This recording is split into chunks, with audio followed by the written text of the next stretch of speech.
All right, let's do it live on a Tuesday edition of the program. Merely Bo, Gibbe in studio. G-Man is here. Dr. J is here. Yeah. Everybody's here. Everybody in the building is here. It's called a work day. Not for some people. We don't even know Been where in he is. 3 hours of meetings. He's in a meeting, too. Oh, yeah. It's outside amongst nature. Yeah. I hope he's shanking. He doesn't have that in him. I know he doesn't. That's the problem. I can will it. I was hoping for rain. I was hoping for weather. Yeah. Nothing. I don't know where he is. I know what he's doing. Yes. But I don't know where he's doing it. And it could be so great of a place that he doesn't even want to burden me with the jealousy that would come with knowing where he is. Because I don't know where he is. Normally on a situation like this, I get a heads up on where he's chasing around the small ball. But I don't know today. I don't know. I've not heard. And I know you haven't heard either. Nope. It's all in play. But good news, you haven't been around, so I volunteered you for numerous activities in London next week. I had a meeting at noon today. I think you were supposed to be in Nathan it. could do that. Yep. They looked at me. I was like, Nathan's free all week. You can do whatever you need. Yep. How many things you need him to host? Yep. Little you FaceTime want with the obligations? talents? I'll give you obligations. That's right. Dude, how do you wrap your head around the fact that a week from tomorrow you're in London? I mean, seriously. I don't know. Like this, we say this all the time for the audience. One thing about doing this gig is it's treadmill, right? Every week repeats itself, and so the opponents are different, but the rhythms are the same. And so you go through them. It goes by in a blink. You wake up, you're at the combine, and you're like, "What happened?" It's the same thing every year. I always tell my wife, and you do the same. It's like, "All right, I'll see you at Christmas. I hope to see it for maybe it's February." January, February, like somewhere in there. But you kind of usually get a little bit of an unplug around the holidays. Not much, although you guys have been on the road in the holidays too. But yeah, all of a sudden you got a London thing dropping into this. The Steelers over there, Steelers and Vikings are obviously over there this week. Minnesota is doing this. They're going to be there for 2 weeks. 2 weeks. I'm not sure how that goes. Like, I feel like it's not ideal.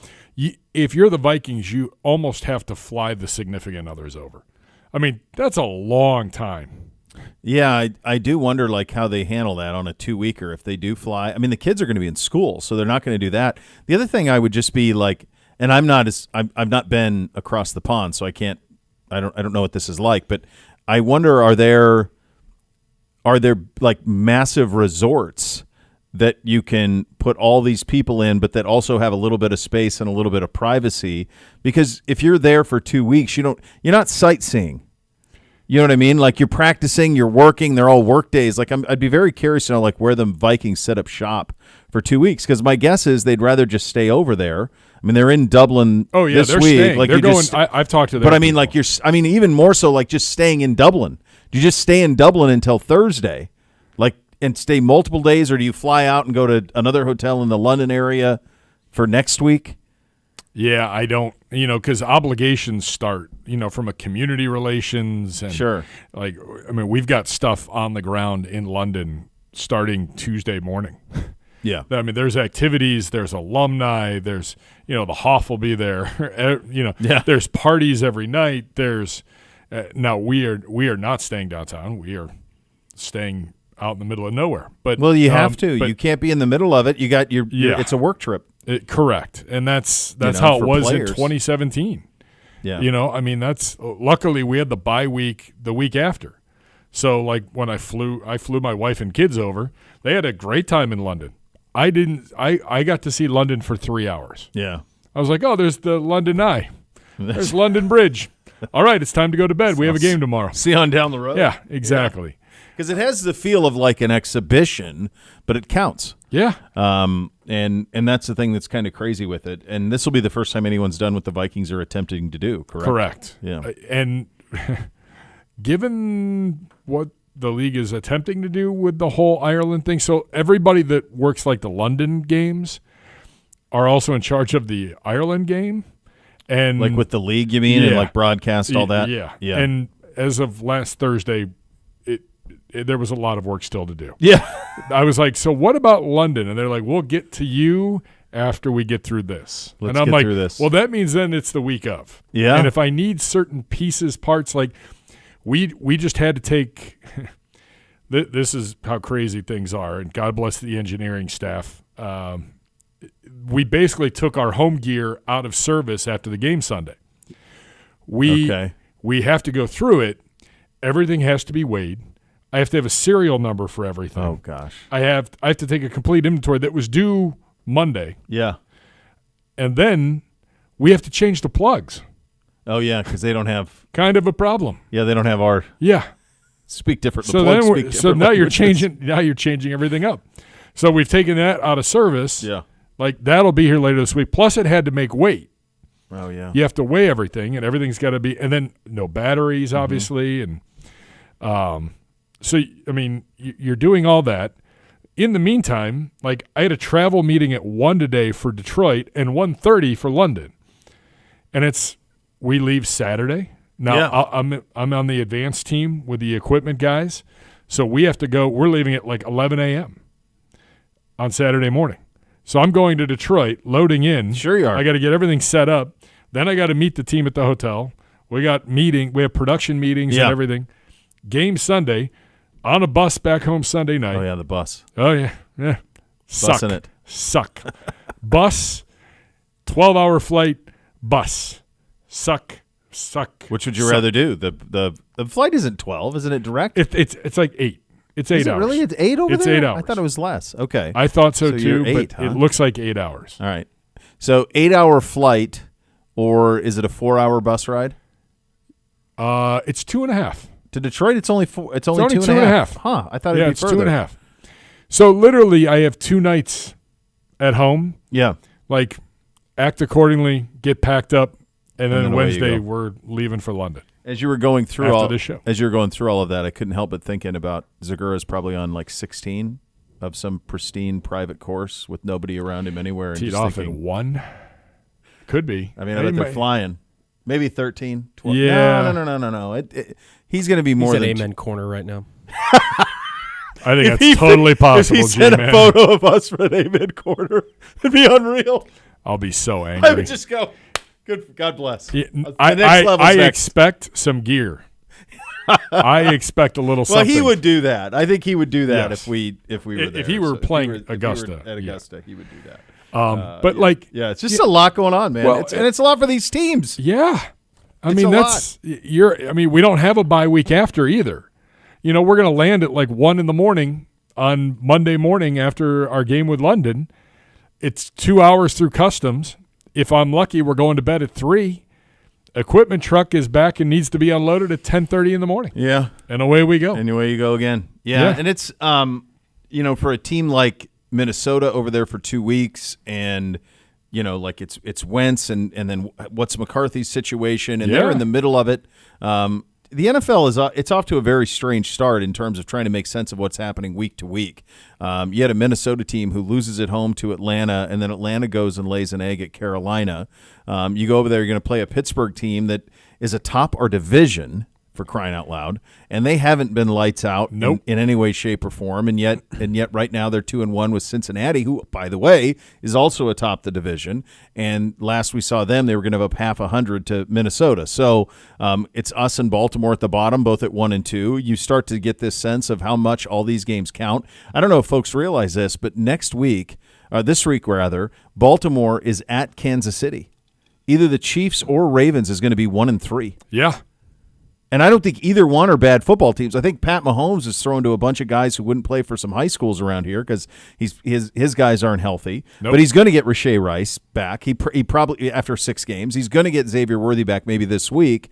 They're 1 and 2. Baltimore, who we saw last night, I don't know what to tell you about Baltimore, because to me they look like one of the best teams in football. But at the same time, the loss to Buffalo is brutal because they lead the whole way and blow it at the end. And then last night, that was 2 really good football teams. That's 2 really good football teams. And I do think that the Henry fumble was kind of like, it was just like getting punched in the face for them. Now, it only resulted in a field goal for Detroit, but it was such a gut punch for them because they had got to stop. They got the ball back. They finally had a chance to go take the lead. They never led. No. Finally had a chance to go take the lead, and then he coughs it up, and then his reaction was so explosive. Third fumble in 3 games after going 2 years and fumbling 3 times.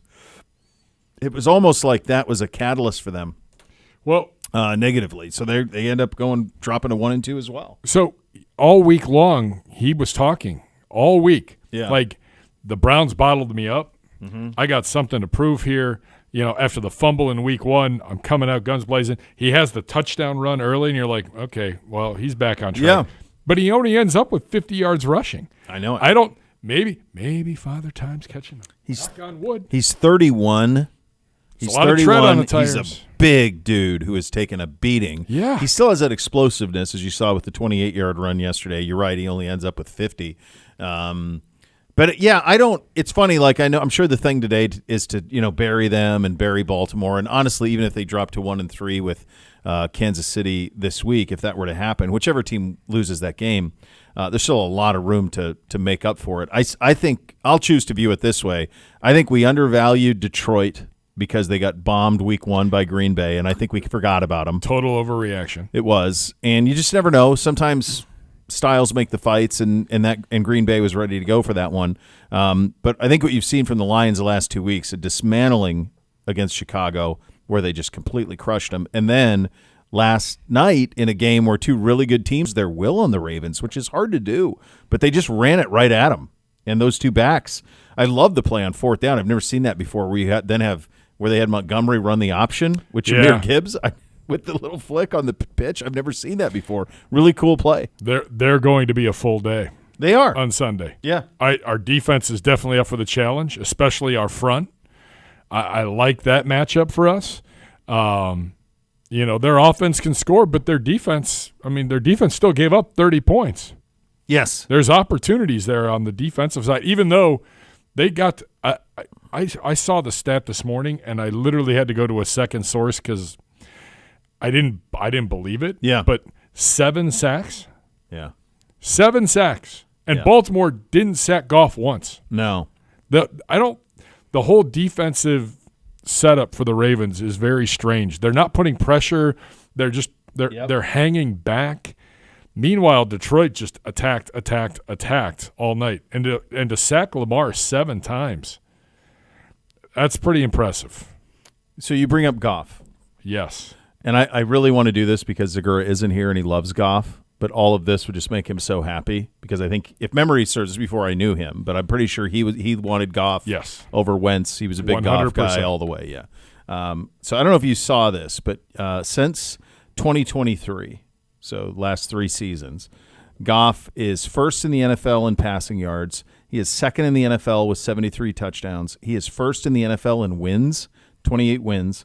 He is second in the NFL with a completion percentage of 70.3. He is first in the NFL in passing yards per game at 271.2. This is who he is. Pretty good. He's a legit franchise quarterback. Like, for whatever reason, I don't know if it's just the stank of the Stafford thing that's on him, but he's quarterbacked a team to a Super Bowl. He's gotten the Lions to the precipice of one a year ago and 15-2 record. They're great again this year. He's in complete control of everything. And the only thing I can come up with is just that McVay was like, he's not good enough to win it all here, so we got to go get Stafford, and then Stafford did. Yep. But it's possible that that's just one of those trades that worked for everybody. It clearly looks that way. I mean, the Rams have still been perennial playoff team.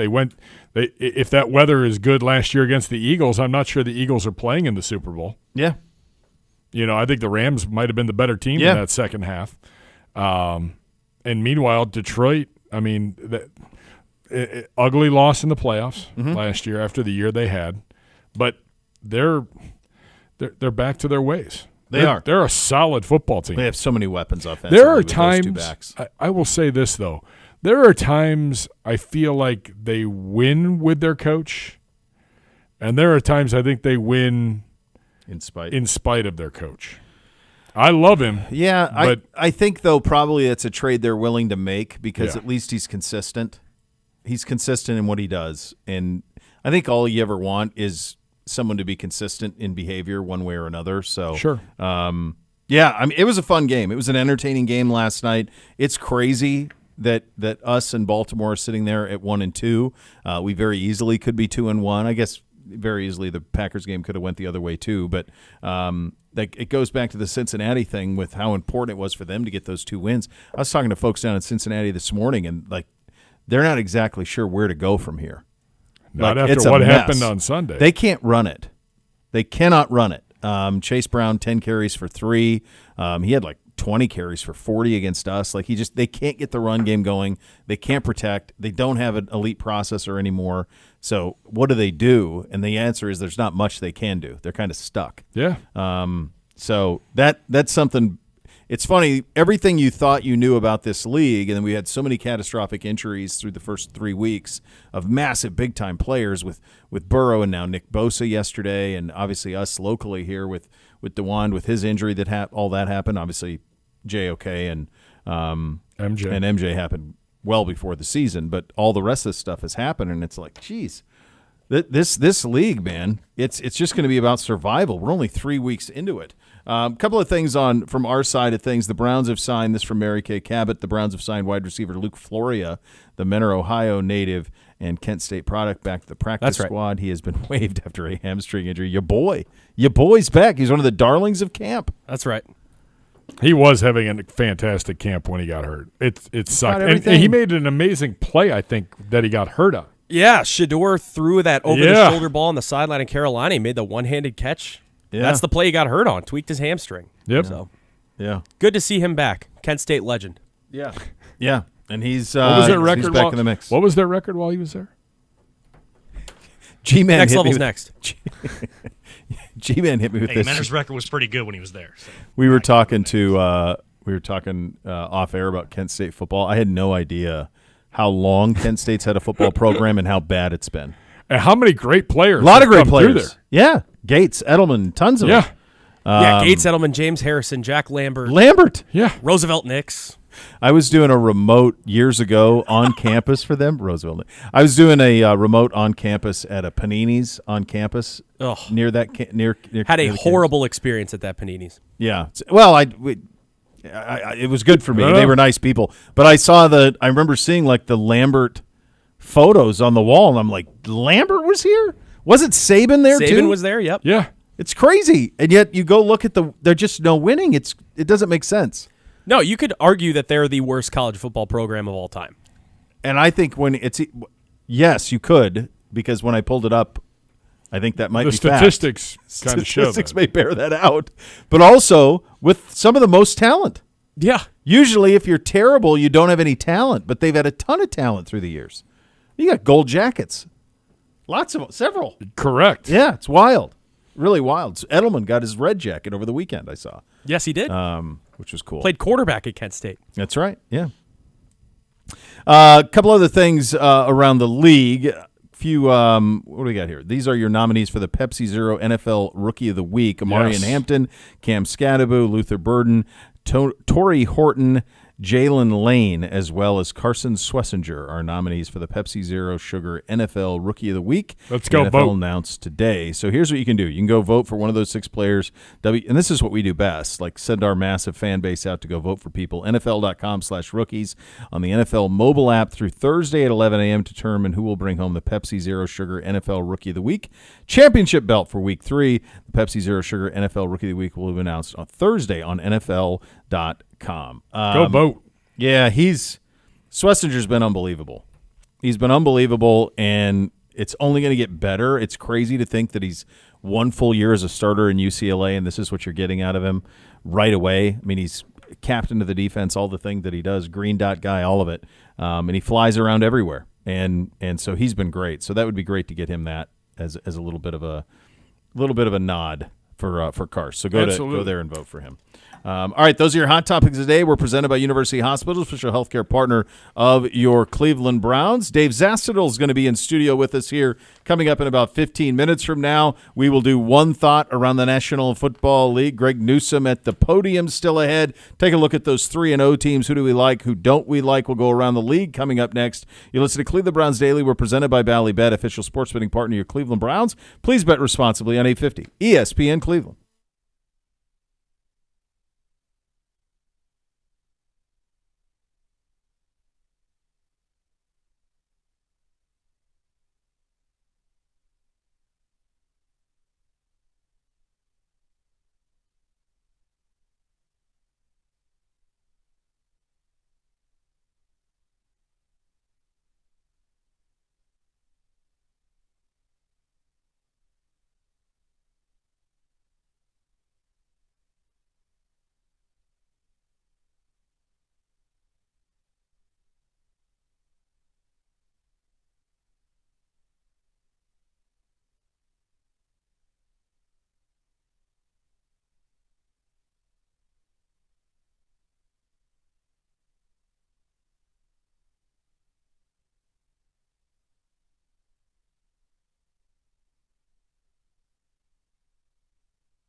Elk and Elk, serious lawyers, serious injuries. Call 1-800-ELK-OHIO for a free case review. Elk and Elk's proud partner of your Cleveland Browns. As we go around the league, Vikings head coach Kevin O'Connell on if he's 100% committed to playing J.J. McCarthy when he's healthy.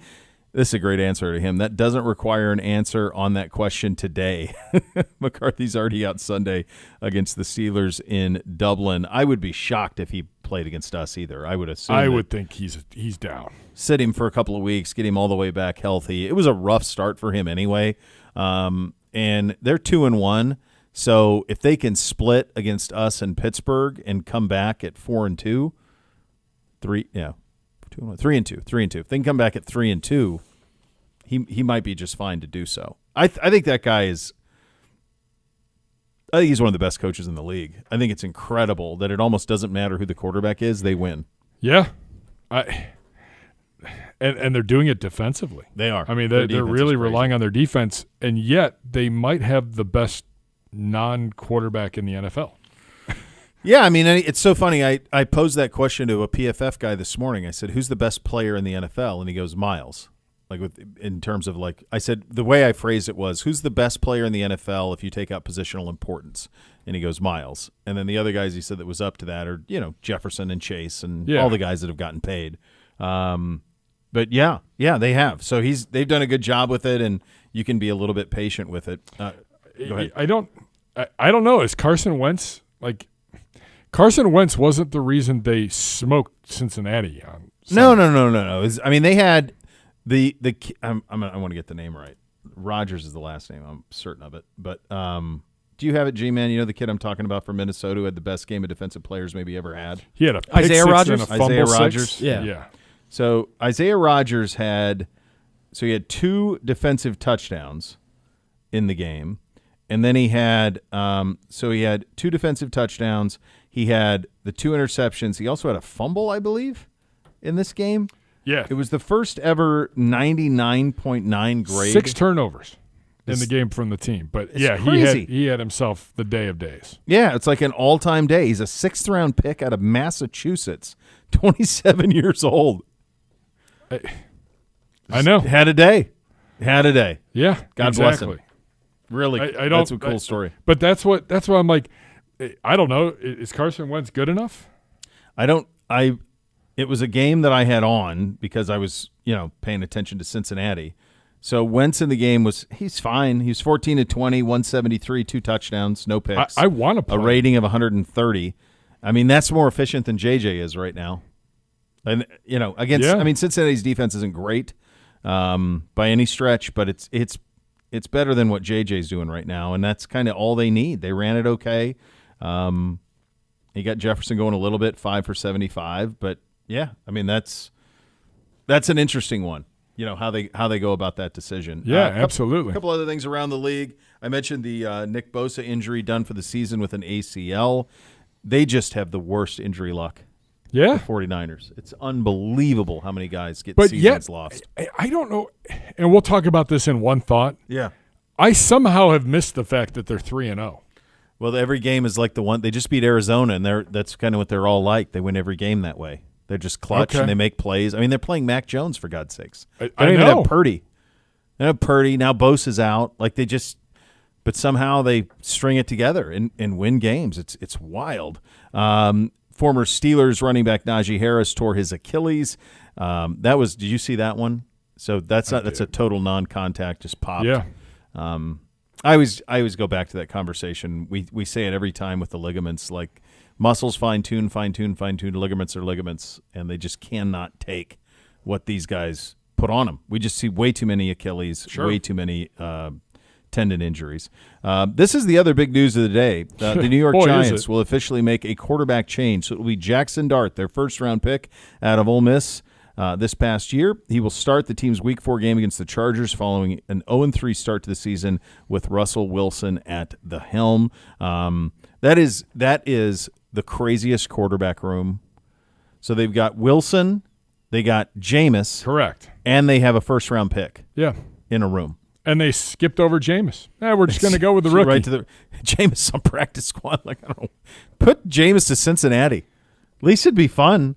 Let him throw some bombs. You'd get bombs. Again, you're going to give up 40 points anyways. Yeah. So you might as well let him throw. Yeah.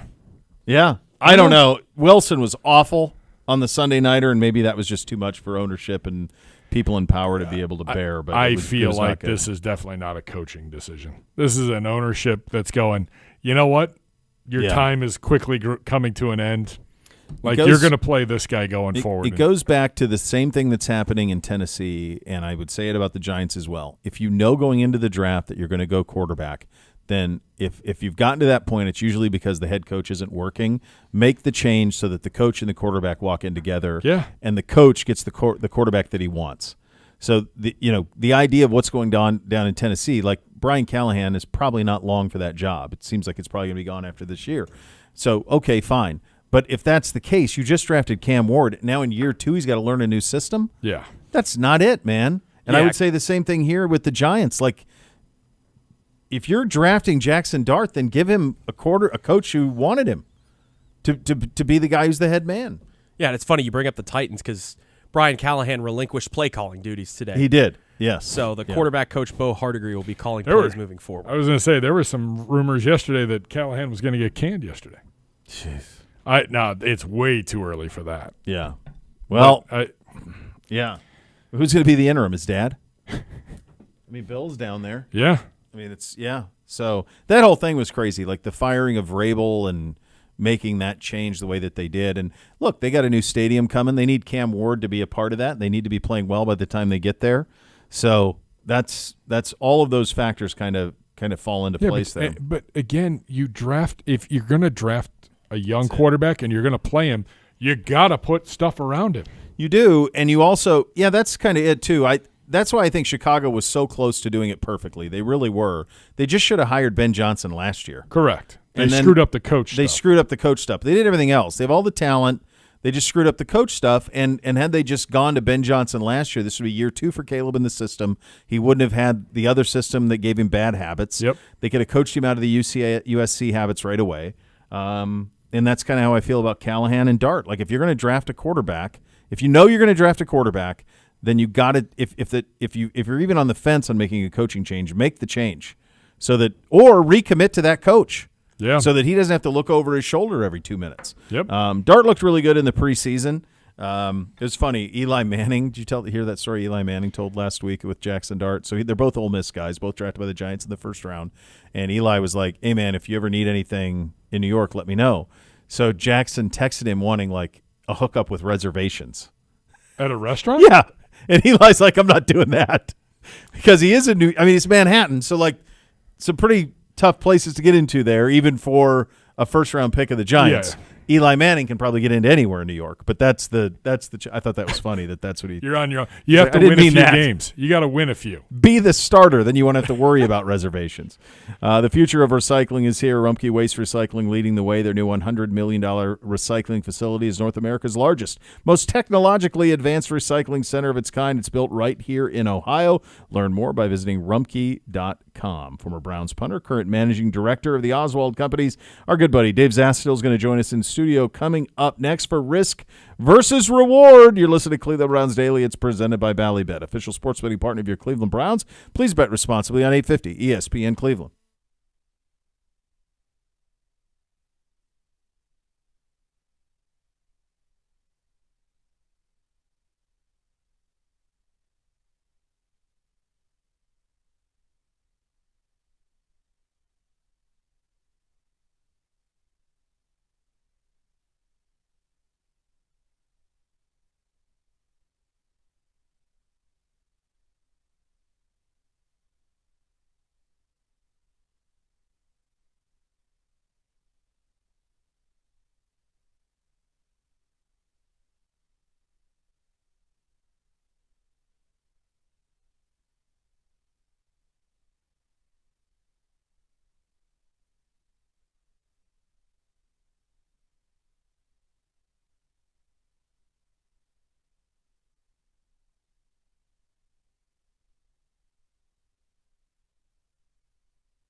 Add more fun to your fandom with the Ballybet Sportsbook app. Download today. Get 50 back in bonus bets. You place that first wager of 10 or more. Ballybet, official sports betting partner of your Cleveland Browns. Time for Risk versus Reward, presented by Oswald Companies.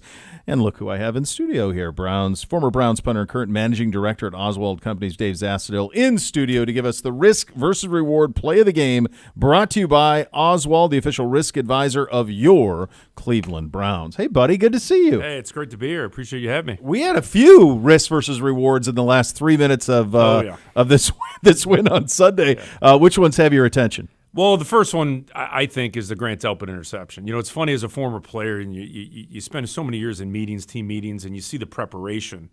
I looked at that, and it definitely was a risk, but it was a calculated risk. And I think the reason that happened is Grant Delpit, probably now that he's, what we consider a seasoned vet, probably watches a lot more film now than he did his rookie year. I mean, that's what guys do. As they get, more mature in the league and they become a pro, they watch a ton of film. And you could tell that Grant took a calculated risk in that play, probably because you watched so much film, saw the formation, saw they were probably trying to get the ball out quick, and he made that. And I think what was really cool is that led up to what we all saw, a very efficient offensive play.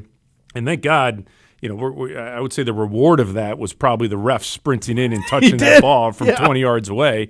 But then having the mindset of Ethan Posick putting the ball down exactly where it was, so that allowed the ref to touch the ball. And then they ran a play that they knew they could run that, get lined up immediately. And these teams practice this all the time, I can guarantee it. And just to set up that go-ahead field goal. But to have Andre Smith go out there after the tragedy that happened with his mother, and then missing the first kicks in the previous games, that extra point in the Cincinnati game, as a rookie to come back, hit a field goal and hit the game winner from 55, it just all came together and was an awesome, awesome reward for the fans and the organization. It was. I like what you said about both of those. I want to do the Schmidt thing with you for a second because obviously you live in that world, in the vicinity of that world for a long time, as playing in the National Football League as long as you did. The mental aspect of that, when you have something that doesn't go the way that it's supposed to, how do you flip that back? Yeah, so it's funny. I hope Phil doesn't mind me saying this, but I texted with Phil Dawson after the Cincinnati game, and I heard Andre Smith in the locker room talk about his technique and how his hips kind of came through and his leg, and he kind of pushed it.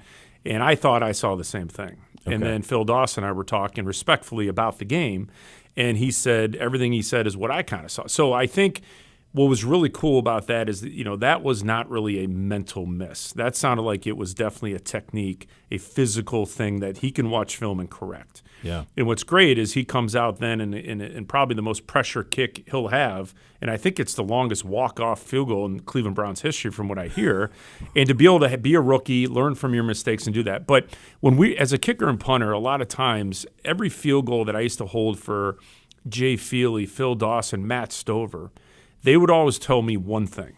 And so if they felt they were out of rhythm, they would always tell me short step. And what that meant is if they took a short step into the ball, the second step would be short as well, so they were grounded. They would have their hips through the ball. If you would overstride, the second step naturally would overstride again, and you kind of fall back, you wouldn't have all your pressure, and your technique goes by. So what I always recommend to young kickers and punters to talk to me, if you ever kind of get in a funk and you're thinking about 2 to 3 different things, focus on one thing. One thing. And that's what I learned from a lot of these vets is they just told me, Dave, say this one thing to me, because all the other stuff was just motion and things they've done their whole life. So I thought that was a pretty cool thing for him to come back and correct that technique. It's so great that you picked up on that post game and you and Phil having that dialogue, because I would think from a 30,000 feet novice perspective that technique I can fix. The mental thing can be a lot more tricky. Right. Because there is no necessarily absolute solution to that.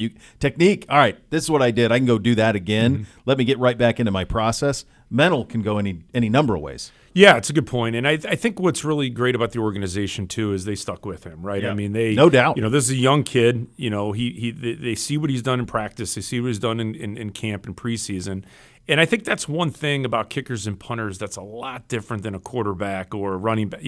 We miss a kick or two in a key situation, or you shank a ball, or you don't place it inside the 20, it's get rid of the kid, there's someone else on the street. Absolutely. So what happens over time is you've seen in the past guys that have gotten let go and go on and have a long career. So I think it's really kudos to the organization to see a young kid understand he's talented and stick with him. Because here's the thing, he's going to miss another kick. It's going to happen. For a long time, 80% field goal percentage was the NFL.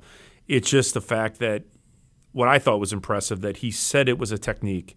He went back, worked hard, fixed it, and you can see he was coming through the ball really clean in that game. Well, Dave, to your point, we have become, I think, almost callous to believe that every kick in the league is automatic. Like, you don't even think about. I mean, I'm an old guy, but like 55-yard field goals would be like, okay, they're going to try a 55-yarder. We sure? Yeah. And we don't even give it a second thought now. We're just like 55, fine. Aubrey last week runs out and hits a 64-yarder like in his sleep. Some high school kid just made a 67-yarder. What do you attribute that to? Well, I mean, it's just like anything, right? You got better nutrition, you got better training techniques. Guys are taking care of their body. I mean, they're just learning that you have to work out, you have to lift, you got to get stronger. Also, back in the old days when I first started, and for about 2 or 3 years back in 2002. The balls weren't rubbed in like they are now. I mean, back in the day, this ball would come out, you'd have maybe 10 minutes to break in the ends. You'd have all the wax on it, and the ball was very hard and stiff. Sure. Now you got about 45, 50 minutes, and guys, there's guys assigned that break in the balls because they're allowed to do it, and it softens the leather, it breaks in the ends, and so you get a little bit more give on the ball. But I was always I was always told from some of the better kickers in the league that if you're going out and hitting a 60-yard field goal or a 55-yard field goal, you really don't have that much pressure. Because if you miss it, it's like, oh, it's a 60-yarder. It's the wind was coming across. Yeah. It's a 50-50 kick. It's the 40, the 42s, the 48s, the 47s, the 40s. Those are the ones that I think when you look at stats for a kicker, the guys that are hitting those consistently are the guys that are, in my opinion, very good kickers. That's the one where you don't ever even want to think about it. Right. Just send him out there, put 3 on the board, let's go play defense. Let's go to the attitude with it. But these kickers are getting a little more experience from further kicks now. With the extra point being pushed back. Yeah, so that's becoming more second nature than in the past, just kicking a field goal from the 10-yard line. What have you made of watching Corey the last couple of years? I have the utmost respect for him. I think he might be the most underrated punter in the league, to be honest with you. Because he's just physically just gifted and strong. He can really turn the ball backed up in the end zone. He can flip the field position. But inside the 20s, he's money. And the one thing that I think people don't realize when they watch the game on TV is how good a hang time he gets too. He does. And it gets the coverage team underneath it. So I don't watch it as closely and watch the film and break it down, but I don't really see a lot of weaknesses in his game at all. In terms of big picture stuff, and talking to the great Dave Zastudil, of course, managing director at the Oswald Companies, 3 games in, week 1, like 6 things have to happen for you to lose. You really outplay the Bengals in week 1. You don't get the result, and sports are fickle. Go Baltimore head-to-head right with them for a half, and then it starts to waterfall in the second half against a very, very good team. And then Green Bay, this is the crazy thing about sports, Green Bay is the better team for 50-plus minutes.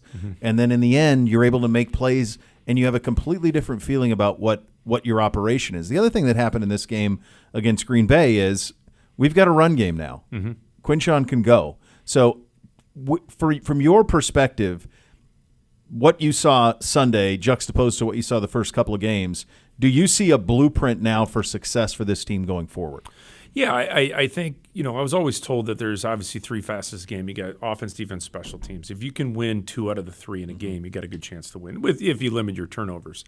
The thing about, when you look at how I saw the game, and I've seen the first few games, is you got a fantastic, nasty defense. I mean, the D-line is playing a high level. You got veterans in the secondary. You're able to shift guys on the D-line and the D-end. I mean, this is a defense with a unbelievably bright coordinator that's experienced that I think not only are teams that they're watching film seeing. You got Pat McAfee talking about the Browns. You got ESPN and everyone knows that. When you look at that and you look at the special teams, and I think for the most part, besides a couple kicks, special teams have looked pretty good. You take away the block punt, I get that. Yeah. But I do think that's a combination of young players, a lot of rookies playing, and that's what they do. And in the first 4 games, you're getting accustomed, getting to know how to play with each other. So that's the first 4 games, in my opinion. When it comes to the offense, you have a veteran quarterback that, quite frankly, has a brand new running back that just came in Junkins for 2 games. You are dealing with new receivers like Isaiah Bond. There's timing issues that come with that, with just familiarity to the receivers. You'd have Harold Fannin that's coming in that's a rookie, right? So what I think is just the trajectory is only going to get better with time because you're getting more familiar with these new players, and now you got 2 tackles that are out. So offense is always changing, right? But I think a lot of it has to do with you got a lot of rookies out there. And a lot of that just comes with timing and trust and those types of things. But I think it's also smart. The way I'm watching the game is, are we being a little conservative of offense because we know our defense is so good? So let's not turn the ball over, keep the game close, and allow defense to make plays. Then we make plays as we can in the fourth quarter as we're just wearing down defenses with our run game. I don't know if that's the strategy, but it kind of looked like it. And at the end of the day, it worked. Well, I think you nailed it. I mean, I think, yes, Kevin, that's probably the intent of the team they put together this year was we knew we had one of the best defenses in the NFL. You hope to be even in special teams. Then offensively, I mean, even with the acquisition of Kenny Pickett, who we've sent out to the Raiders, I mean, the whole thing was don't turn it over. Right. Take the air out of the ball. We're going to run it with all these running backs, make a couple of plays, and rely on our defense to win games. I think the thing that has made this, I think one of the things that's a little bit of a challenge right now is that's not who Joe is naturally. Joe's a gunslinger. I mean, you think about the last time he was here, it's bombs over Baghdad. It's everything deep, all those big plays to Amari. And I think he's trying to find his way into this new kind of philosophy. And I think you bring up a great point. The 2 tackle situation is tough. I mean, we gave up 9 pressures just from the left side last week against Green Bay. That's tough for anybody to get through. We got to find a way to get some trust between offensive line and quarterback, and all of that has to kind of walk in the same direction. Yeah, well, if you look at how teams view Myles Garrett, right? I mean, they double team him, they shift over, a slot, a tight end, or whatever to help out and chip. But when you look at the Green Bay Packers, most people say the same things about Micah Parsons. And so when you're game planning for a defense that really is considered one of the tops in the league, you are going to try to get the ball out fast. You are going to try to stamp us a run game. So I think there was strategy to that offensive game plan. But Joe's a veteran. If there's opportunities for somebody down the field that's over the middle, Joe's going to take a shot. I just also think there has to be a fundamental philosophy on offense that. And it's not really a philosophy. It's just I'm talking. We cannot turn the ball over. I mean, last year we saw how many turnovers with Jameis Winston. Even though he lit up the field, we had points off turnovers that just killed us in the end. So I think the offense will open up. I think it will get more fluid. We have a lot of young guys that are playing together for the first time, and I can't tell you in an NFL atmosphere how much over time that just becomes a little bit better and better and better. And I think Trent Dilfer always said that, the first 4 games in an NFL season are kind of like a preseason because you don't play in the preseason. That's right. So it'd be interesting to see what happens as we turn the corner after the first quarter of the season. Yeah, and the other thing that's been a real cool thing through 3 games and is like this rookie class is coming along. Mason Graham looks really good. He had a breakout game on Sunday. Carson Schlesinger at linebacker. Oh, yeah. I mean, he's shot out of a cannon, Dave. I mean, he's everywhere. To do that as a guy who's really only played 1 year at UCLA, Judkins, you're finally getting a piece of him. You see what he's all about. Fannon's a stud. If one of the quarterbacks goes, it's got the Sampson even has played really well at a Tennessee. So the young guys are coming along, and you bring up a good point. I think it's important for the audience to hear that because of how limited the work is in the preseason and a 17-game season. You can't get buried in the first 4, but give it a minute. Yeah. It's a long season here, isn't it? Oh yeah, and I think when I was playing, one thing I always heard over and over from Brian Billick in Baltimore, my first head coach, was when are the rookies going to hit the wall? Yeah, you know what I mean. But that was back in 2002 when teams were playing 11, 12 games. Right. College games changed a lot. I mean, they're playing more games, more bowl games. College football, they got a playoff. So the rookie wall really isn't what it used to be. No. And so that's one thing. But I think there's one thing that the fans are very excited about, and I hear it just from being around my neighborhood at work is look at this rookie draft class. And it's amazing if you look at the teams that have competed with the Super Bowl with a rookie quarterback. It's because the rookie class has played so well. You're not allocating a lot of payroll to them. That's it. So if we have Fannin, Judkins, Sampson, Schlesinger, all that, then you have a young quarterback room. All that extra payroll that eventually, when the cap works out for you, you're filling in positions that you need. Yeah. That really you can allocate payroll, and it's just it's a great thing, and I think fans should be really, really excited because this is a big deal. This is a really big deal for Cleveland that these rookies are playing at this higher level for the future. Yeah, and honestly, it's funny. Like the game has changed so much, but really, you got to draft well. It's kind of that simple. Yeah. Like sometimes just talent. Yeah. Have a lot of talent works, but if you miss on picks, you chase it. And it looks like your so team far. Back. If you miss on your first-round draft picks, you set your team back years. So you do. What we're finding, and I know we haven't had a lot of draft picks recently, but what we're finding is I think the future, if I watch the game as a fan now, not as a former, as a fan, and I'm going, holy, this team is set up brilliantly for the next couple of years. If we follow this with the next draft class, fill in some pieces, you're starting to build a foundation that breeds success for years to come. Yeah, it's almost a second foundation while you're having fun watching Myles Garrett and Denzel Ward and that foundation from the last time around. Right. Well, let's do this again. You're going to be with us some select Tuesdays we'll be here all throughout the year. This is going to be exciting. Very thanks fun. For having me. It's great to see you here in studio. There he goes. Dave Zastudil in studio with us, managing director of the Oswald Companies. That is Risk versus Reward, presented by Oswald Companies. Second hour of the program coming up next. We'll kick it off with one thought around every game in the National Football League. You listen to Cleveland Browns Daily. We're presented by Bally Bet, official sports betting partner of your Cleveland Browns. Please bet responsibly on 850 ESPN Cleveland.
Head to your local Meijer, scan the Hillshire Farms QR code in the meat department. Buy one smoked sausage, get one 50% off now until September 30th for a chance to win a sweet 410 to the Steelers game on December 28th. You toasted there. I see you. I did. Give his back. Give his back. Hey, it's all good.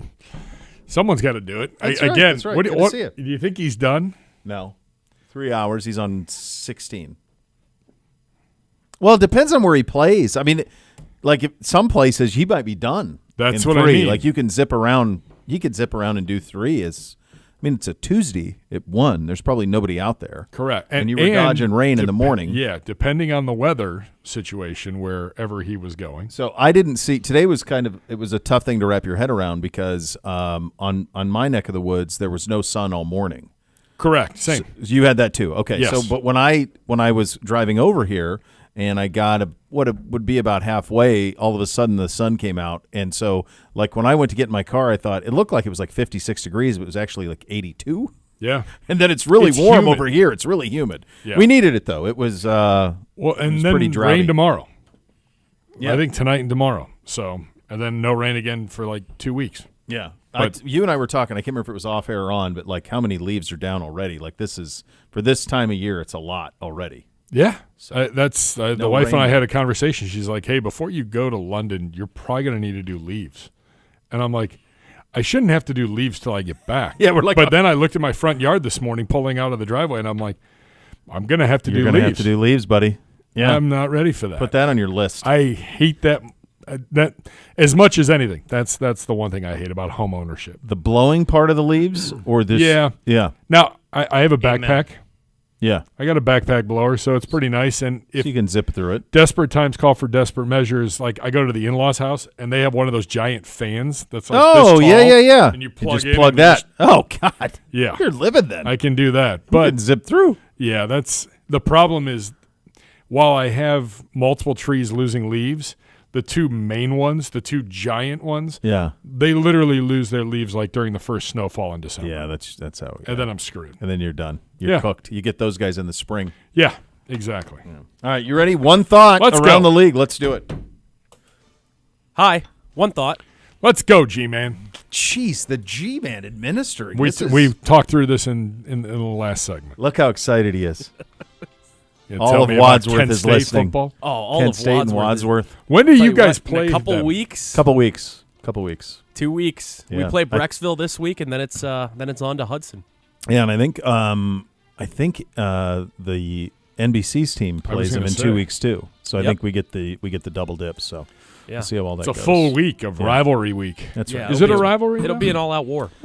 You got to win. I don't know. I think it probably is a little bit. Yeah, I mean, we they're- don't like you guys. I know that. I think we're mostly indifferent, but I don't know that exactly. But it was just too easy. I don't know that. I just thought you just put it on a tee. I think anybody you play every year now, where it's competitive, would be rivalry. Yeah. I mean, I think that's what it is. There's some that are because some of the ones that would be geographically would make sense maybe have fallen off. So I think consistently competitive play every year rivalry. That's kind of where we're at. Yeah. Not everything can be Massillon McKinley. All right, here we go. We'll start with the early window, 1 p.m., and we start with a shutout of the, some would say, gutless Atlanta Falcons. Jeez. The Carolina Panthers make a statement to get their first win of the season in an NFC South battle. Panthers 30, Falcons nothing. Bo Bishop, one thought. I think it's the most stupefying result of the weekend by far. I don't know that it's particularly close. It's not that Carolina won, it's that they dominated. You got to remember, the previous week Atlanta went to Minnesota and that defense and won. So how do you back that up with this? They were completely inept. Penix was 18 of 36 in this game, 172 yards, 2 picks. Couldn't really get anything going through the air. I don't know if it means, like everyone wants to say, oh, Carolina, they're coming. Bryce Young went 16 to 24 for 121. I don't know if they're doing anything, but Penix turned it over a couple of times, and they chased in the second half. This to me was the most shocking result of the weekend by far. Didn't the Falcons cut their kicker because they had a guy come in and have Yeah, a they monster did. week one, and then he couldn't hit the broadside of a barn on Sunday? Yeah, they cut Kim. What, he missed 2 kicks, I think. I think he missed 2 kicks. 0 for 2 on kicks. Yes, you got it. Yeah. Parker Romo missed 2 kicks. I said on Friday when we did the scores, this is a game where the Falcons come back to earth and they show us that they're gutless. And here we go. They fired their wide receiver coach. Which is so odd, right? Yeah. Like a wide receiver Here coach. you go. Here's now a it's TJ sacrificial lamb. Yeah, strange. Not going anywhere. From the NFC South to the AFC South, the Houston Texans fall to 0-3 as the Jacksonville Jaguars beat them 17-10. Goodbye. One thought.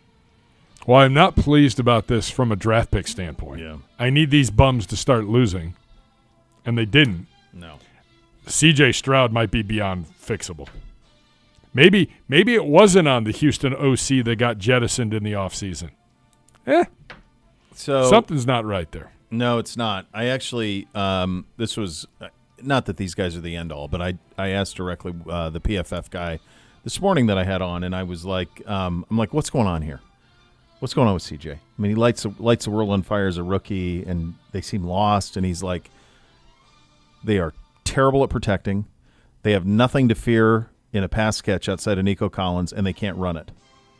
So when you can't do those things, the quarterback presses, and that's what he sees with CJ. So his view was that everything else, CJ's not playing great, but there's not much to work with there. I think our guy Chubb is there's some good moments, but some not so great moments. Dude, he's obviously. had but 3 catastrophic injuries. I mean, it's just too much. When's Mixon coming back? Yeah. Is he coming back? Why did they not draft one? I mean, they got enough pass catcher wise.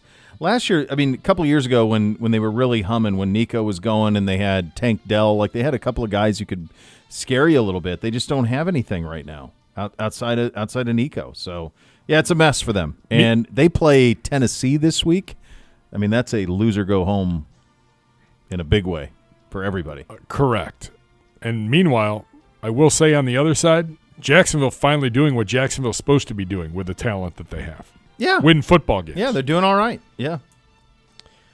On to Minnesota. That's pretty good. That was good. Vikings top the Joe Burrow-less Bengals 48-10. Isaiah Rodgers' generational performance. Pair of touchdowns on defense. Bo Bishop, one thought. Yeah, I just think Cincinnati, they're very lucky they won the first 2 games, but honestly, it maybe will prevent them from doing what they should be doing this year because it's hard to view this season anything other than loss for them at this point. I keep hearing whispers that it's the way they're phrasing it, not from anybody from the team, but people who cover the team. It's like, well, if Joe comes back, it'll be mid-December, not he's coming back. So that you mentioned that last week, Gibby, and I kind of tracked that down, and it does seem like more and more is if rather than when on Joe. So that is a big thing to deal with there on that side of it. The Cincinnati Bengals cannot run the football at all, and they're not great at pass protection. So when you're not great at pass protection and you can't run the football and you don't have an elite processor in Joe Burrow, this is what you get. Yeah. So I'm looking it up here. Joe Burrow career stats. How many games has Joe Burrow played? How many years? Correct. Year 6. He was a 19. He was at 19 at LSU, so 20, 21, 22, 23, 24, 25. 6 seasons. This is 6th season. Yeah, he's missed 3. He's missed parts of 3 seasons. 3 of his 6 seasons he's missed big chunks. So I would say he's played 10 games, 16, 16, 10, 17, 2. Yeah, so parts of 3 seasons he's missed. And when he's not there, they're not good. Just that simple. And at some point, it's early and it's a fluke injury that happened. But how many times are we going to have fluke injuries with him? Yeah, it's too late now. They already gave him the money, and they're not. I mean, it is what it is. But yeah. Like, they just need to. They need to protect him, and they've tried. I mean, they've drafted offensive linemen. They just can't get him to hit. They've drafted running backs. They can't get that. I mean, it's just it's weird. They're a really odd team because they were all chips in, and now just kind of feels like a lost year for them. Out to Foxborough as the Steelers snatch victory from the attempted jaws of defeat, I think. As the Steelers beat the Patriots, pair of touchdown passes for Aaron Rodgers, 21-14. Gibbet, one thought. I think the Patriots are going to give every team a battle week in and week out, Mike Vrabel style, back when he was with Tennessee. I don't think the Steelers' offense is anything to write home about. And I'm hoping in a few weeks, I get my first win at that stupid stadium. And I think there's a chance because our defense can totally take out that offense. Yeah. They're not doing a whole lot offensively. I'll take the other side of it. I do think that despite a 1-2 record, Drake May is showing you some things. He's played really well. He was 28 of 37, 268, 2 touchdowns and a pick. He ran for another 45. They don't even have – I mean, Kayshon Boutte is probably their best threat down the field, but they don't use him much. Here were his top 3 targets in the loss to the Pittsburgh Steelers on Sunday. Hunter Henry had 11 targets, tight end, of course. Ramondre Stevenson had 3. Austin Hooper had 3. We had Hoop here a couple of years ago, and he was on the downside of it. So, like, that ain't it, and from a weapon standpoint for him at all. But I like him. Didn't Stevenson have, like, a fumble or 2 in that game? Yeah. Like, deep in Pittsburgh territory, if I'm not correct. New England could have won that game pretty. It was there for them. Yeah. To the NFC Championship game rematch, the Philadelphia Eagles defeat the LA Rams 33-26 in a game where the Eagles trailed 19-7 at halftime, and they had thrown -7 passing yards at the break. But then they remembered they have A.J. Brown and Devontae Smith. Yeah. Still got some good receivers. Bo Bishop, one thought. Yeah, L.A. was the better team. Yeah. I watched this one. L.A. was the better team. They really dominated for much of it. They have 2 block kicks. Philly gets 2 block kicks on field goals, one that would have won it that allows for them to cover, another one on the drive previous to that. So the 2 block kicks kind of changed everything. I don't know why L.A. took the foot off the gas, but it did leave me feeling more confident about what L.A. can be because this game was in Philly. I think the Rams are going to be just fine, and Philly finds ways to win, but they're not hit. And what's crazy about them is they're doing so without hitting on all cylinders yet offensively. They are still yet to click offensively. I would agree with that. In the first half of the game, the Rams outgained Philly 212-33. Yeah. Like, you just got to finish. Yeah, finish the game, man. And, I mean, we saw it all across the league with 7 games coming down to the final few possessions. You just got to be able to finish. And they did not. But I can tell you that Sean McVay will have them ready going forward. Oh, yeah. Another game that came down to the final drive. The Tampa Bay Buccaneers looked like they might drop it after the Jets blocked a field goal in Blockfest Week 3 of the NFL. Will McDonald returns it for a touchdown, but Bake leads them down the field. Buccaneers win it 29-27. Gibbe, one thought. I'll go Jets. I'll go on the Jets side of this. I don't know what they are, but they were down 23-6, I think, to start the fourth quarter. Tyrod Taylor brings them back. I don't know what they are, but I feel like they're in every game every week, like down to the final 5 minutes of the game. Fair. They are frisky. That AFC East might end up being one of the best divisions in the NFL before it's all said and done, because there's not an easy one with the Jets. There's not an easy one with Vrabel in New England. No. Maybe Miami, but they still have enough talent to win, and you know what Buffalo is. Yeah. No, I think the Jets, they really are taking on the personality of their head coach and their kind of their never say die situation that they have there. Tampa is 3-0. 3 wins are all comeback wins. Bake made 2 throws that Emeka Buka that were just otherworldly. And I see Mike Evans is going to be down for a while. Like Max the number 1 receiver now. He had a one-handed one that Bake had a funny line about don't ever disrespect my throws again and not get 2 hands on it. But the one that was even maybe better was Bake threw a rocket, absolute rocket, and Emeka was running away from it and somehow stabbed it out of the air with both hands to bring it down and get the first down. It was just a remarkable play out of him. So, yeah, he is a super-duper star, and he's off to an incredible start to his career, and it's only going to get better, and now more food for him now that Mike's down for a little while. Emeka Egbuka is the guy that every year we watch someone get drafted, and we're like, just don't go there. Yeah, it's usually someone in our division, like Kyle Hamilton and a couple other players throughout the T. Higgins. We're like, don't go to Cincinnati. Come on. This guy just has fallen into Tampa Bay's lap. I remember, in the preseason, our award predictions. Yeah, I went with Travion over him. Yeah. I'm dumb because Emeka Ibuka is the real deal. He is. What's crazy, he was never the featured receiver at Ohio State. Never. So he's behind Marv. He was my for 2 favorite years. receiver the whole time He he was at so Ohio State. clean. Such a clean route runner. He's behind Marv for 2 years, then behind Jeremiah Smith last year. So he's never even was the number one receiver at Ohio State. Crazy thing about all those wide receivers from Ohio State, because they're all balling out except for Marv. You Who see most that people drop would the have other said, day? yeah. Most people would have said Marv was the surest thing of all of them, and he's the one who's struggling the most. Why is he struggling? My opinion of that is that Kyler is a kind of a street ball backyard quarterback, and Marv's a precision, I'll be where I'm supposed to be, where I'm supposed to be, and they're just not meshing. Petziger, no, he's the one trying to make it work, but it ain't working at all. No. It also bugged me. He got really muscular. Marvin did this offseason. That bugged me. You don't need to be that muscular to play wide receiver. To the other matchup in the AFC South, as we all expected, Daniel Jones 3-0 and third in the league in passing yards through 3 weeks as the Colts beat the Titans 41-20. Bo Bishop, one thought. Well, I mean, Daniel Jones was high on our list here this offseason because of the fit that he would have been in this offense. This offense isn't that dissimilar that the Colts are running. They have a ton of weapons. Let's remember, this guy's got some pedigree. He was the 6th pick in the draft. He was a Pro Bowl player for the Giants until it all went south. But to me, it looks like the Colts have a quarterback for at least the next 5 years with him. They don't have to worry about that for a while. I think they can be competitive in that division. So, heck of a start to them. And they've been the best offense in football, full stop. They have. They punted once in 3 games. I think the key to his success is Jonathan Taylor staying healthy. Yeah. Taylor had a monster day. He did. It's a combination of playing teams that you can beat, that you should beat, and they are. Mm-hmm. And it's a combination of they have an offense now. Mm-hmm. The biggest question now is where's Anthony Richardson end up?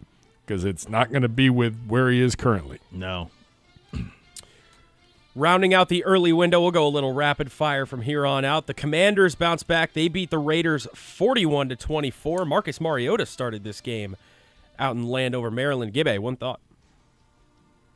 I don't even know. Like, this game doesn't even look entertaining to me. And yet, the Commies are 2-1. Yeah. I don't know Mariota what to, played well. Yeah, I don't know what to make of that. I mean, like, Jane Daniels struggled the week before. Marcus Mariota not struggling. I don't know where that is. I haven't seen anything I've liked from Jane Daniels so far this year. It's not to say that he won't be fine, but I keep saying next to C.J. Stroud, it's concerning when I watch him play. Yeah, I'm going to tell you this. Could be a Kyle hot take it all over again, and we'll it could save be that. like We'll save that. 11-6 and whatever. But I never understood I understand from a business why the Las Vegas Raiders took Ashton Genty. Really marketable. They needed to win right now because they're trying to win fans in that market. They're sick and tired of people coming in, so they needed a kind of a bell cow guy. It's been a massive struggle for him there. The yards per carry are down. He doesn't look explosive. He doesn't look dangerous. I look at Pete and I go, what are you doing in this mix? I mean, this roster is a mess, and that's what it looks like to me. It just looks like a really mess. They don't have an identity. No, they don't. To the late window we go. Chargers improve themselves to 3-0. Justin Herbert and the boys rolling as they beat the Broncos 23-20. Bo Bishop, one thought. Yeah, I think that they are really close. I just need to see it for a few more weeks. I think they're really close to entering into that Buffalo, Baltimore world. And now I'm going to give you something that's going to make you guys drop to your knees when it comes to the Chargers, because I'm going to tell you what, I think they're going to be favored in their next 10. This is their schedule. Who did we Are talk you ready through for this this last year? We were like, so-and-so's got – was it Denver last year? I think it was Denver that was in this spot. So here it is. At Giants, Commies at home, at Dolphins, Colts at home, Vikings at home, at Tennessee, Steelers at home, at Jacksonville, Raiders. That's their next 9 games. They're going to be favored in all 9 of those. Maybe Washington. No, because it's in L.A. I think they're going to be favored in all 9 games, all of them. And the reality is they're probably going to be something in the vicinity of 11-1 or 10-2 by the time they host the Eagles and then they're at Kansas City back-to-back in early December. Then it's Cowboys, Texans, Broncos to finish. This team screams 13-4. I mean, it just screams it. As good as their offense is for the Chargers, the defense might be better. Yeah, their set up. defense is legit. Yeah. And that's exactly how Jim Harbaugh wants to do it and how to play. Chargers play the Bills tomorrow. Who would you take? I want to see. That's why I said On I'm a not ready neutral yet. field. I'm not ready yet because I need to see one more out of the Chargers. I got to see a couple more games out of them to see how they handle prosperity. Right now, I take the Bills because I think the Bills are experienced. They win those games. Chargers aren't used to being in those spots, but they're off to a nice start, and they're 2-0 in the division, right?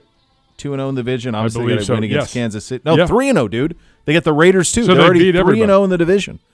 They're already 3-0 in the division. I think Denver's had some hard luck Jeez. losses. I think Denver's better than what we're seeing right now, too. I mean, it was a competitive game, but Yep. yeah. To the Pacific Northwest we go. Sam Darnold Seahawks 44. Tyler Shuck makes his NFL debut as the Saints score 13. Gibbe, one thought. I really like I almost called them the Mariners.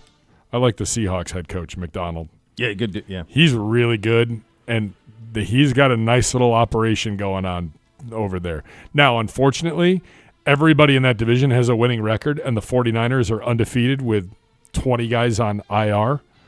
But they're fun, and I enjoy watching them, and I don't know. I think there's something special about that Seattle team. They can play defense, and they can put points on you when they need to. Darnold's look good, too. I mean, that's paying dividends. So I can't believe I know. that this guy has just I come got back. a little guess the stats in the middle of this. Perfect. Spencer Rattler moved to 0-9 as a starting quarterback in the NFL. What is the most consecutive games any quarterback has gone without a win to start their NFL career? 13. One of the guys you know. Deshaun Kaiser? God, look at the big brain on Wadsworth G-Man. Just dropping that. Deshaun Kaiser went 0-15. Never started again, by the way, poor kid. He was done wrong. Done wrong. There's one other. Chris Wanke started 0-15. Buccaneers? I'm not sure if Panthers drafted him, but I'm not. It was in 05, 06, something like that when he finally got the shot. But he won the Heisman? He went 0-15. He did. Yeah. Won the Heisman and national championship at Florida. I covered him the end of him at Florida State. He was 27 years old. So he was dating. He was like Chad Powers. He was dating. He could date like sorority girls, and then he was dating the main news anchor at the television station I worked at, who was like in her late 30s. Like it was quite the life that he had. Quite for the him. life. Yeah. All right. Not sure it would have worked now in a social media era for a 29-year-old guy playing college quarterback, but it did then. It's NIL. Yeah, it really was. I don't know. I don't know. Out to Soldier Field as Tom Brady got to scout his Raiders' next opponent, the Chicago Bears, who beat the Cowboys 31-14. Bo Bishop, one thought. Bears turned a corner. Now, a lot of people are going to do it against the Cowboys. The injury to C-Day makes it only even worse for them. But Caleb looked really good, and he threw the ball down the field, and their touchdowns were big-time Nathan pulled it up yesterday. It was like quarterback rating of like 140 against pressure. They looked good. They looked really good offensively. Dallas is in trouble. CD's going to – Jerry's saying potentially IR. The team's saying not IR. It's a high ankle sprain. Buddy, you're down 3 to 4 weeks at least. Mm-hmm. And then they lose their starting guard. They just put him on IR today. Tyler Booker, the guy they drafted in the first round this year. Yeah. I mean, he's down. Do you guys know what Sunday is? Oh, I do. Alabama. Oh, Sunday. The Dallas Cowboys host the Green Bay Packers, and Micah Parsons back in Jerry World. Not appropriate to give him a tribute. Jerry ain't doing no tribute. No. But like, holy cow, dude! Micah could have 6 sacks. That could be a boat racing. Oh, jeez. I mean, Green Bay, they're going to be angry after what happened here. I mean, Dallas's defense is not good. If CD doesn't play, I mean, it's going to be yeah. Final game of the 4 o'clock window. The Niners scrape one out against the Cardinals, 16-15. Totally normal football score. Gibbe, one thought. I don't know how the 49ers do it. I said it earlier. They're 3-0. Mac Jones? Yeah. Pedro, not Pedro, has got to be loving it. He's 27 of 41, 284, a touchdown and a pick. Mac Jones. I don't understand. Kyle, he's a quarterback whisperer, dude. Him and O'Connell, like whoever it is, they play well. It almost doesn't matter. Sunday Night Football, the Kansas City Chiefs get their first win of the year over the New York Giants, 22-9. Another totally normal football score. Bo Bishop, one thought. Kansas City's just in survival mode right now. They don't have their top two receivers. Their top two receivers are actually cut by the Patriots, who have no receivers. Juju Smith-Schuster, the other guy. They just have no weapons, no talent. It's just so they're just trying to find ways to cobble together wins. They get Baltimore this week. They got 2 more weeks before Rashee Rice comes back. They do get. It seems like they could be getting Xavier Worthy back this week, which would help them a great deal. But they're just going to try to keep their head above water. The Giants are a mess, and that's why they made the change at quarterback today. I did not wait up all day for this one. The best play of the night was Andy Reid bumping Travis Kelce. You want some of me? I'll take you down right here on national TV. Listen up, Swifty. I'll take you down. Big Andy. Big Andy. Like, I got to ask. I like how they do that, though. I think that, and then they hug after. It's fine. Like, they've been around to get each other for so long. Like, it's all right. It's is good. Travis invested in this? Yeah, I think he is. I think he's really invested. I think he wants to go out on top. I think he wants one more title, and he's trying to get. He's lost a step, obviously. I mean, that's clear. Abundantly clear. But yeah, I still think that they can provide some things, and they just need those weapons back because they have not. For all of the fact that they won a Super Bowl after Tyreek, what's kind of crazy about it, they really have failed at drafting weapons for Mahomes during that time. Now, Josh Simmons looks like a stud, the kid out of Ohio State this year at left tackle. He looks like a stud, but they just haven't hit on weapons for him. And they drafted a lot of them. We're all just like I've seen power rankings where they're still in the top 10, they're 8th and they're 9th. And it's simply because of Mahomes. But when was the last time Mahomes had like a 350-yard game and when 3 Matt or 4 Nagy touchdowns? Wasn't his offensive coordinator. Yeah, it's been a while. They've reduced him to Mac Jones. Yeah, it's crazy what's happened to it all. Very sad. All right, there you go. One thought around the National Football League. You listen to Cleveland Browns Daily. We're presented by Ballybet, official sports betting partner of your Cleveland Browns. Please bet responsibly on 850 ESPN Cleveland.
Play the Browns High School Game of the Week, presented by Ohio Cat, showcases top matchups, rising stars across Northeast Ohio. Each week, fans vote for the game they want to see, and the winning team earns $3,000 in funding plus spotlight coverage on the Browns' social media. Have we picked the games for this week? We have a game already. Yes. Oh, we've already had Rhodes because we're doing versus it. Collinwood. I think it's a field dedication game. Oh, okay. So that's why. All right. I believe. So what is it? What is it, G-Man? It's Rhodes versus Collinwood. There you go. Very good. Yes. There are a couple weeks that we don't get to vote because it's field dedication. We're doing fields. Yeah, we did Brooklyn week 1, and Okay. I think this one here. That's very cool. Yeah, All right. it's very cool. You have a task for us, Gibbe. I do. Rank the remaining undefeated teams from best to worst. There's 6 of them. Okay. Buffalo, Indianapolis, Los Angeles, the Chargers, Philly, Tampa, San Francisco. Who'd you put number 6? San Francisco. I agree. It's just, I mean, now the Bosa injury, they're playing without Purdy. Not to suggest that I think they're going to be there all year. I think they'll make the postseason because it's what Kyle does most times. But it's just a ton of injuries, and they're kind of getting by smoke and mirrors each week. Speaks to his ability to coach it, but I would have him 6 on that list. I would as well. All right. Number 5? I went Tampa here. I went Colts. Okay. Yeah. I think Tampa is playing with fire every week. Every week they are. Bake's been really clutch down the stretch. He hasn't always played great, but he's played great down the stretch. He's been able to put some drives together to go win games. They're 3-0, which matters most, but I do think they have some warts. And I think the Mike Evans injury, while Mike isn't what he used to be, that's going to hurt him in the red zone. They hit him on a slant for one of the touchdowns last week. Now he's out a little bit of time. They're waiting on Godwin. It's a lot on Emeka. So I got Tampa 5. So, and I put Indy 5 because at some point Daniel Jones shows up to be Daniel Jones. It's the same thing. And Sam Darnold clearly has defied everything and come back, and what he's done is remarkable. And even this year, he's off to a great start. Mm-hmm. But there were moments at the end of the year last year, even when they went 15-2, that Sam Darnold became Sam Darnold again. Yep. And I feel that's how Daniel Jones goes, and I think Bake is grown up. Yeah. And I would give the advantage to him. But I do agree with you on Tampa. I think they're playing with fire. It's a lot, yeah. So I have the Colts 4 on this list. Number 3. I think the Colts –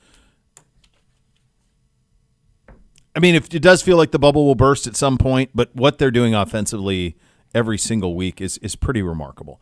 Number 3 for me, I got Philly 3.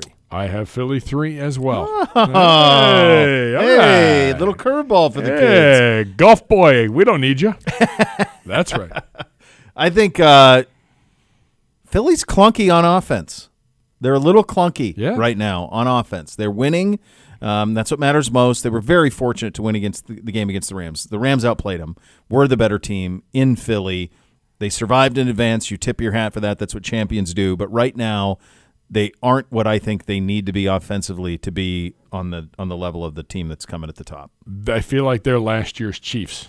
Could be. They're just good enough to win right be. now. Right now. And it's not to say they won't be better. Yeah. But I feel like they're good enough to win right now. And then come playoff time, we'll see. I mean, defensively, I think there's some questions. Yeah. And, I mean, offensively, I just don't understand why they can't get it going. It's early. It's clunky. But, yeah.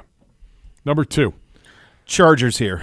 So Yep. we're going to go chalk on this. Yeah. I talked about it, guys. I mean, their schedule, I mean, if Jaden isn't there for Washington, you get Mariota at Giants. So, that, I mean, this week they're at the Giants, but it's Jackson Dart, rookie quarterback, then potentially Marcus Mariota, then the Dolphins, Colts at home, Vikings, who knows what they're going to be great defensively, but who knows what they're going to be offensively at that point, at Tennessee, Pittsburgh, Jacksonville, Raiders.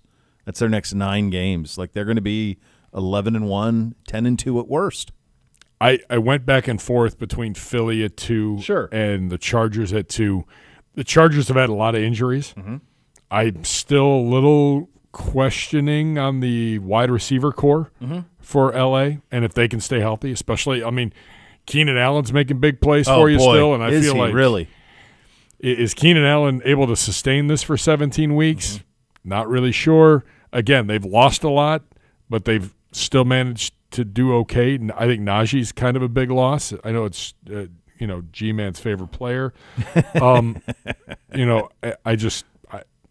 But they're the second best team right now. I think they're playing as well as anybody, and Herbert's thriving in that system. He is, and they're not even running it well. They drafted Amari Hampton in the first round. He's averaging less than 4 yards a carry. They're not even running it yet. They will, though. They'll get those things going. Yeah, so Buffalo's won. Yeah. I mean, Buffalo is right now is the best team in football. I should look to see what. I don't care how much they maybe, quote, struggled last week. It's a Thursday night game. Quick turnaround. I've been saying it. It happens, and they still hung 31 up. They're going to be – it's going to be – the two teams we're talking about are going to be the battle for the 1 seed because this is Buffalo's next – this is their next few games. Saints at home, Patriots at home, at Falcons, at Panthers. So they're going to be 7-0 going to Kansas City in early November. Then it's at Dolphins, Bucks at home, at Texans, at Steelers, Bengals at home, at Patriots, at Browns, Eagles at home, Jets. That screams 14-3 for Buffalo. Yeah. Yeah. So those two teams are going to be battling for that top spot is the way it looks right now. Junior Browns backers, the Cleveland Browns official kid club presented by University Hospitals, Rainbows, Babies, and Children Association with Cardinal Credit Union is gearing up for another season of fun. Visit jrbrownsbackers.com and join today. Greg Newsome from the podium coming up next. You listen to Cleveland Browns Daily. We're presented by Ballybet, official sports betting partner of your Cleveland Browns. Please bet responsibly on 850 ESPN Cleveland.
Browns fans ready to level up your game? Visit the Doghouse by NJM Insurance on Dog Pound Drive. Madden tournaments, alumni appearances, seat upgrades. No jingles or mascots, just great insurance. NJM, proud partner of your Cleveland Browns. Time to head from the podium, presented by Vivid Seats. Purchase your official fan experience package day for the ultimate game day. Here is Greg Newsome at the podium. How's it going, Greg? You're down over 8 minutes. My voice is gone. Uh-oh. Hey, we talked so much about interceptions and getting takeaways. What was going through your head when you saw Grant finally get that one that set you up for the tying touchdown? Yeah, my first thing was, where did he come from? Like, that's why I was like, where did you come from? But no, it was super cool. I turned around, seen him on the ground with the ball, and it was just good for us being able to flip momentum. And he came through when we needed him the most. And on that blocked field goal, first of all, what did you see, and did you think you were going to have a scoop and score? I did. Before the play, Malik and Rocket and all them was like, hey, bro, when we block this, go score. I was like, I got you. So I knew he was going to block it. But the ball I forgot, Coach said the ball is a certain shape. Forgot it's some weird shape. And it took a bad bounce on me. I thought I was going to score. But I just wanted Dre to win it for us. So I helped him out there a little bit. Yep. Gotcha. Thanks. Yeah, Greg, I was going to ask, like, as that play is transpiring, what was your view? Because in real time, like, there was almost some confusion. I think people initially thought Denzel had kind of dove in there and blocked it before everyone realized it was Shelby. So what did you see? Yeah, I'd seen first I just seen the pocket just collapse. I think our field goal block the entire game, like, we could have blocked like 3 kicks. Just the pressure that they're generating inside is unbelievable. Ward actually got a piece of it too. He tipped it a little bit off his finger.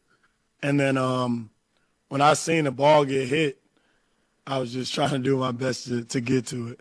And then just, I mean, all game, it felt like watching the D-line that those guys were creating pressure from every which way, and even, like, no matter what the Packers were doing to Miles. What was that like for you guys to see in the secondary for the whole afternoon? I love it. Makes my job a lot easier. So, you know, those guys up front has been doing an amazing job this season. The ability to just rush 4, it's a hard thing to do in the NFL. A lot of teams can't just do that. So for our guys, Malik, Aiden got in there, Mason, obviously Miles, Zay, everybody, Alex. We have an elite D-line group. Yeah, speaking of Mason and Malik in particular in that interior, have you guys felt, I know it's a small sample size, it's just 3 games, but have you felt a difference in what you guys are able to do up front and how that trickles back to you guys in the secondary from even last season, just having their presence in there and what they've been able to do in these 3 games? For sure. Getting Malik was huge for us first. Veteran player. He's super physical. Like, I watched the tape, and he's always around the ball. And then Mason, he's been playing unbelievable. I think this game, people were able to see his pass rush moves a lot more, and I'm glad he was able to showcase that. But those guys definitely, I always say rush and coverage work together, so they've been doing an amazing job up there. And it's not your position, but it's one that you get to celebrate when they are good, and then you have to kind of lift up when things don't go their way. Andre obviously has that bounce back from week 1.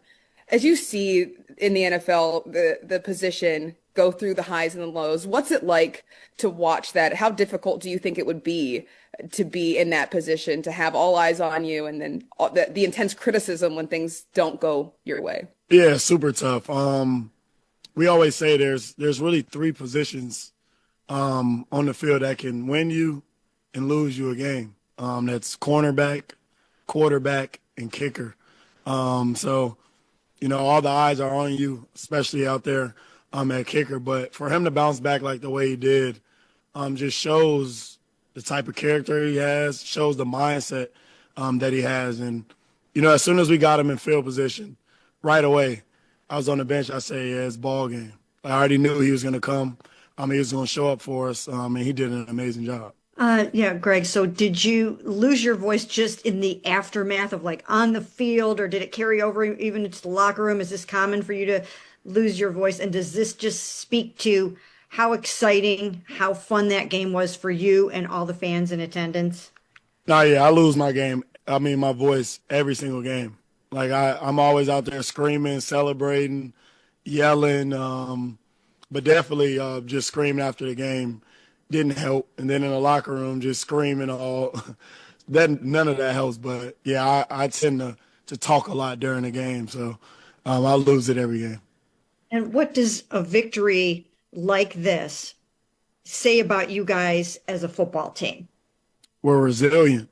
No matter what happens, no matter what anyone thinks, we're a resilient group. And we always play for each other. We're never going to back down from any challenge. And the sky's the limit for us. We just got to continue to keep our head down, keep working, and try to keep stacking wins. Last week we heard about these takeaway drills that you guys do early in practice. I was wondering, like, for the DBs, for the cornerbacks, what does that look like for you guys? And I know sometimes you need to just get like a lucky bounce or whatever in the game. But how do you think that translate over to game days?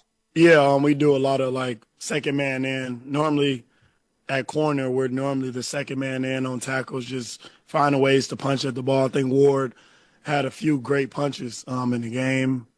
We do a lot of, obviously, catching the football when it comes our way. Just continue to keep doing the same things each week because eventually there will be some in the air.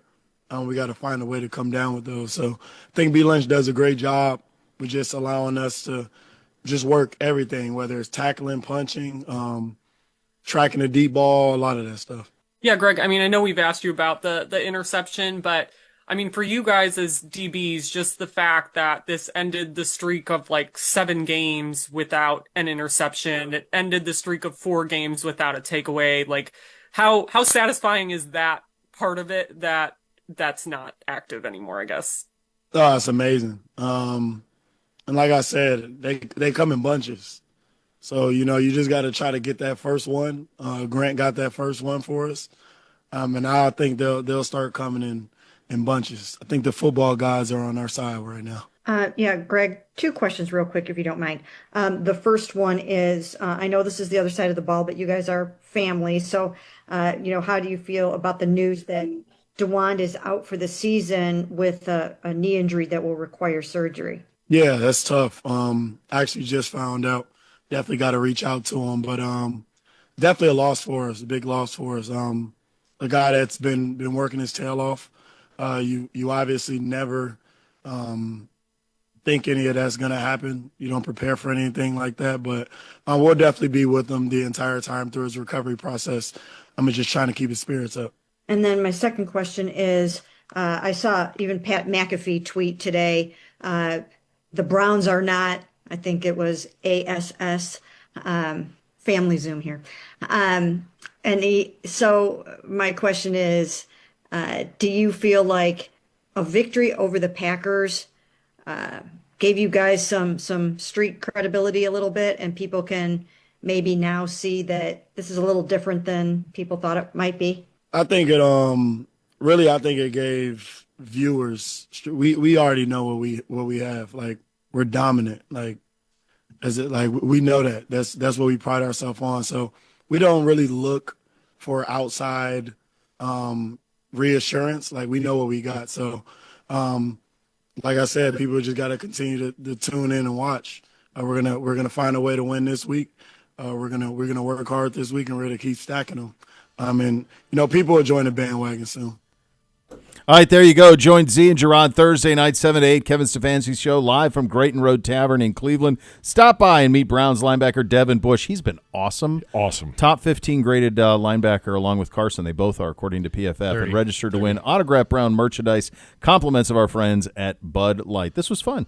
Good job out of you. Appreciate you. Very good job out of you, my friend. We're back tomorrow for more fun. Thanks for listening, everybody. Cleveland Browns Daily. We're presented by Bally Bet, official sports betting partner of your Cleveland Browns. Please bet responsibly on 850 ESPN Cleveland.